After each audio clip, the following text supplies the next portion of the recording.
para pemirsa Suyanto.id, ketemu lagi, mudah-mudahan Anda semua selalu sehat walafiat. Kita bersama channel pendidikan yang selalu Anda ikuti, Suyanto.id. Ini sebuah channel untuk berbagi pengetahuan dan belajar sepanjang hayat. Nah, kali ini ada di episode ke-9 tentang pembicaraan kita yang berurutan dari 1 sampai 9 ini mengenai MBKM, yaitu Merdeka Kampus dan Merdeka Belajar dan Kampus Merdeka. Mohon maaf, nih kadang-kadang keliru-keliru karena belum terlalu merdeka. Nah, narasumber kita adalah Bapak Profesor Ali Saukah PhD. Nah, apa yang kita bicarakan ini tetap berkisar pada bagaimana kita bisa mengintegrasikan pengalaman belajar 2 semester di luar universitas itu. Ini kan juga tidak persoalan yang gampang. Dan saudara-saudara, jika Anda merasa bahwa channel ini bermanfaat bagi Anda, tolong klik subscribe agar channel ini ditempatkan di tempat yang strategis di sistem YouTube sehingga bisa diakses lebih banyak orang. Nah, kita sapa dulu narasumber kita. Assalamualaikum warahmatullahi wabarakatuh, Pak Ali. Waalaikumsalam warahmatullahi wabarakatuh. Gimana kabarnya Pak Yanto? Alhamdulillah baik, walaupun isoman, saya mendapatkan hadiah kena COVID, entah di mana kenanya, datang di rumah di Jakarta, dites langsung menunjukkan positif sehingga harus comply dengan kebijakan pemerintah harus isoman 10 hari. Sebetulnya saya bisa Pak Ali masih kemana-mana, tapi kan ada dosa moral kalau kita punya virus Iya. keluyuran di luar, nanti kalau nulari banyak orang. Nah, kembali ke Merdeka Belajar, Kampus Merdeka. Gimana Pak Ali di episode Iya, iya, iya Pak Yanto. Jadi kalau kembali lagi ke apa yang selama ini kita bahas sampai dengan episode 8 itu semuanya memang terkait dengan kebijakan Mas Menteri tentang MBKM, Hmm. Merdeka Belajar Kampus Merdeka.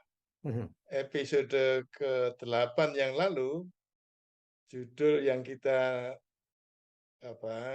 tulis dalam episode itu adalah Ya. Merdeka Belajar atau Belajar Merdeka, gitu Ya, ya, ya, Pak ya. Yanto.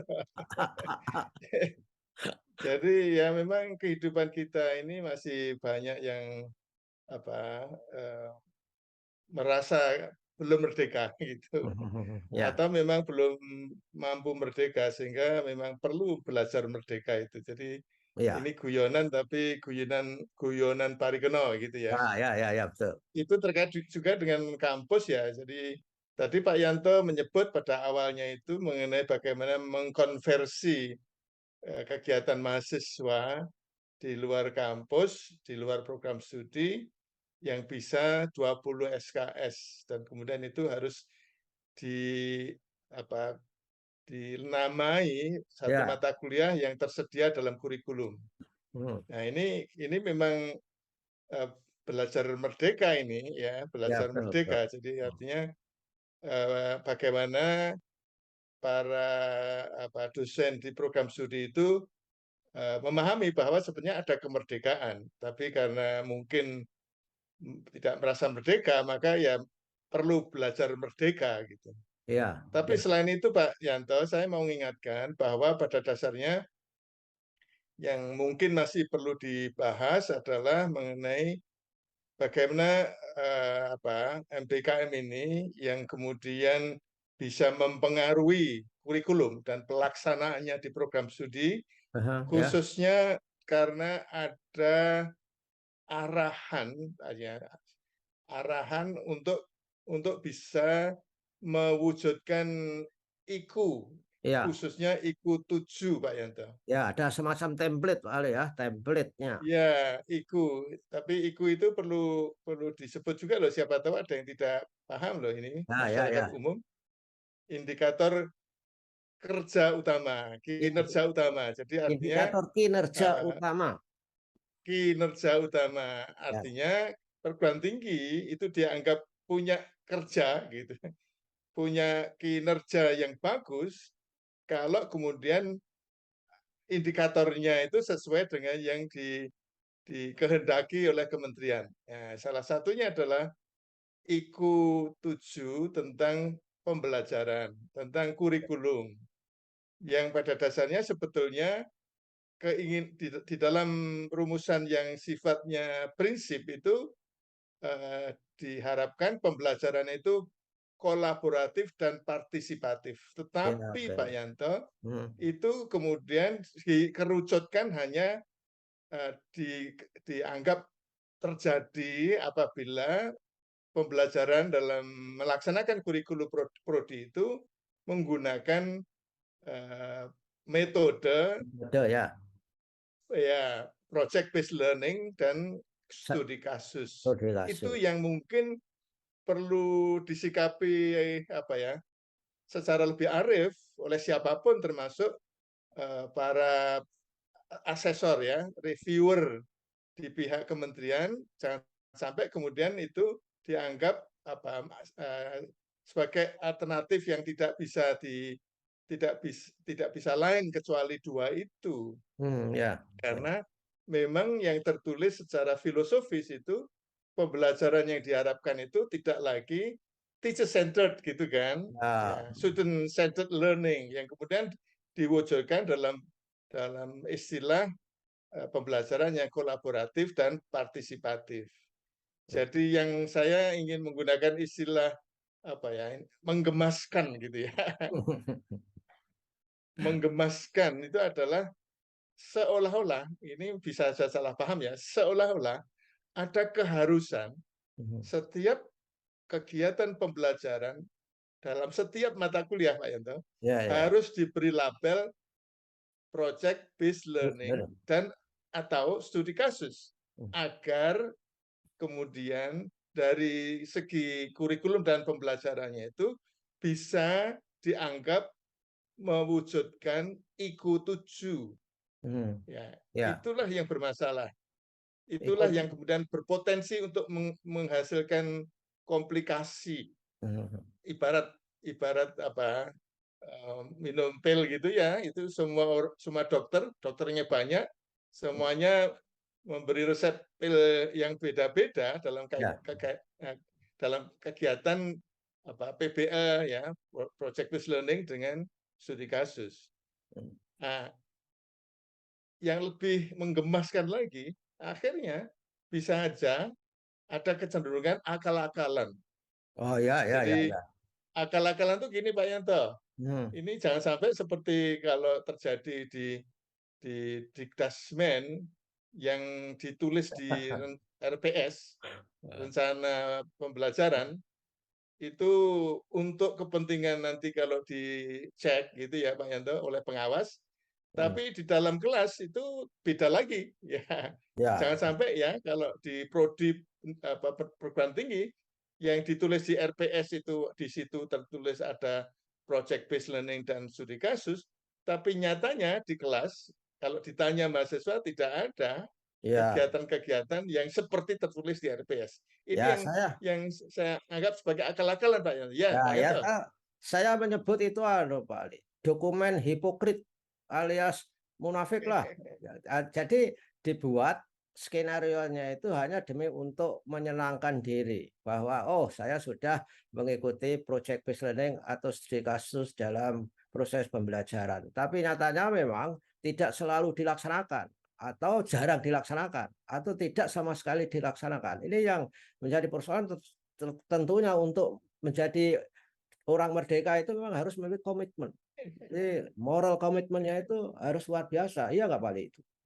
Ya itu belajar merdekanya tidak jelas itu. Apakah bisa merdeka betul nanti? Baru belajar saja seperti itu. Hahaha. Ini Pak Iya. Yanto, Nah, ada lagi yang lebih anu lagi, ada lagi yang mungkin saja tidak disadari. Kalau kemudian katakanlah mahasiswa itu kalau S1 kan banyak ya SKS-nya itu, ya. sehingga setiap setiap semester itu kan bisa banyak SKS-nya, katakanlah misalnya rata-rata 8 mata kuliah gitu ya Pak Yanto. Ya, betul. 8 sampai 10 mata kuliah. Yaitu berarti kan 20 sampai 22 SKS kita Iya, iya, iya. katakanlah gitu karena mereka kan harus selesai berapa 144 atau berapa itu dalam waktu 7 140. semester Ya. atau 8 semester, 7 semester. Nah, kalau semua Pak Yanto, Hmm. kalau realnya betul real ini real bukan akal-akalan, real di RPS ditulis ada project based learning atau studi kasus, kemudian dilaksanakannya juga seperti itu, kemudian berarti mahasiswa itu kerja kelompok gitu ya, Hmm. kerja kelompok, berapa kelompok ini? 8 kerja kelompok, Hmm. atau ya 8 sampai 10 kerja kelompok. Ini kan komplikasi Pak Yanto, itu bisa disebut sebagai kontraproduktif. Ya, Ya, berlebihan lah gitu Pak Yanto. ya, overwhelm sehingga. Jadi kapan mandinya mahasiswa itu? Kalau memang iya kan?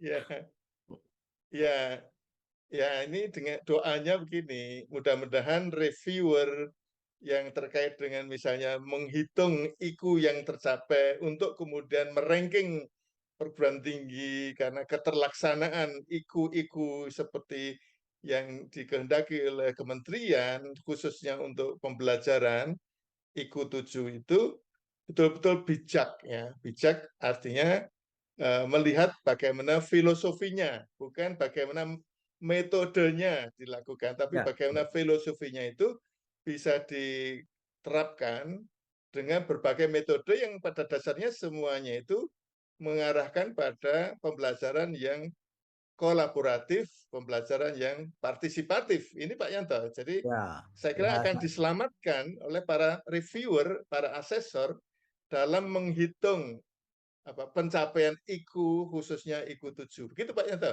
ya, saya kira doa kita juga begitu bahwa template-template yang sudah diberikan itu harusnya dosen di perguruan tinggi itu memikirkan relevansinya dengan kondisi lokal, kondisi masyarakat lokal dan kemanfaatan bagi para mahasiswa untuk belajar melalui IQ 7 itu.